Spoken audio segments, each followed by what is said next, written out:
বন্ধুরা, চিনতে পাচ্ছেন জায়গাটা? আমি এখন ফাইনালি বাড়িতে এসে পেয়ে গেছি বন্ধুরা। আর এখানকে 2 মিনিট লাগবে বাড়িতে যাওয়ার জন্য। তো চলো বাড়িতে গিয়ে কথা বলছি।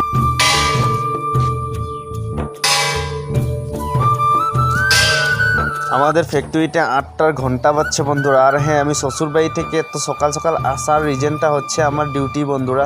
তো আমার ডিউটিতে আসতে হয়েছিল, সেই জন্য আমি সকাল সকাল বের হয়ে গেছি। বাড়িতে এসে মুখ হাত ধুয়ে জামা প্যান্ট শার্টগুলোকে খুলে আর আমি ডিউটিতে এখন এসে গেছি বন্ধুরা। ঠিক টাইমে এসে পেয়েছি। আর যদি ভিডিওটা ভালো লাগে অবশ্যই একটা লাইক করবেন বন্ধুরা। আমি অনেক আপনাদেরকে চেষ্টা করি আমার লাইফের কিছু লাইফস্টাইল আপনাদের সাথে শেয়ার করার জন্য। তো